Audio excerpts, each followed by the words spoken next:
করছে কেন? বলছি কেন বললাম না, আমার বড় ক্ষুধা পেয়েছে। তুমি এক কাজ করো, তুমি এই নদিয়া নগরে গিয়ে আমার জন্য অন্ন ভিক্ষা করে আনো, আমি সেটা সেবা করব, আমি গ্রহণ করব। যেই না বললেন তুমি নদিয়া নগরে গিয়ে অন্ন ভিক্ষা করে আনো, আজ অবিরাম ঠাকুর বারবার গৌরহরির বদন পানে চাইছে, বদন পানে তাকে বুঝবার চেষ্টা করছে। হঠাৎ গৌরের কি হলো? হঠাৎ করে গৌরহরি আমায় বললেন নদিয়া নগরে গিয়ে ভিক্ষা করে আনো, আমার বড় ক্ষুধা পেয়েছে। অবিরাম বলছে বেশ প্রভু তাই হবে, তুমি যখন আজ আদেশ করলে যে আমাকে নদিয়া নগরে গিয়ে ভিক্ষা করে আনতে হবে, আমি নিশ্চয়ই তোমার জন্য ভিক্ষা করে নিয়ে আসবো। আমি জানি প্রভু ভিক্ষার দ্রব্য ছাড়া তুমি কিছু যে গ্রহণ করো না।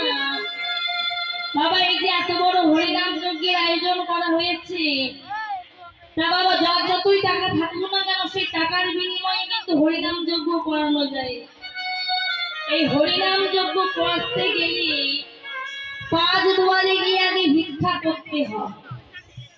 ভগবান বলছে আগে তুমি কাঙাল হও, তুমি যতক্ষণ না কাঙাল হবে তুমি তো আমাকে পাবে না। তুমি আগে কাঙাল হয়ে দাঁড়াও দুয়ারে গিয়ে, তবে তো তুমি আমাকে পাবে।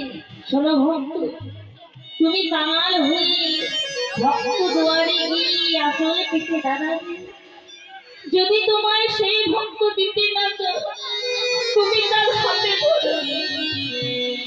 তাও যদি দিতে না চায় তুমি তার পায়ে ধরবে।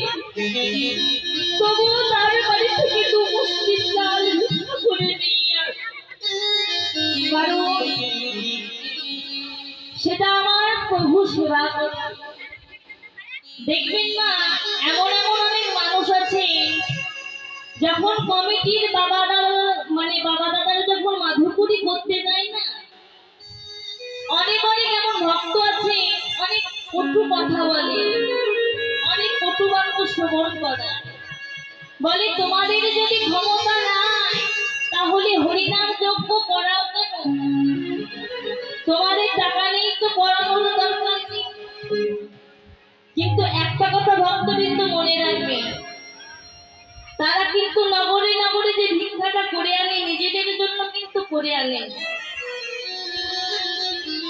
কারণ মহাপ্রভু সেটা গ্রহণ করবেন বলে 5 দুয়ারে ভিক্ষা করে নিয়ে আসে।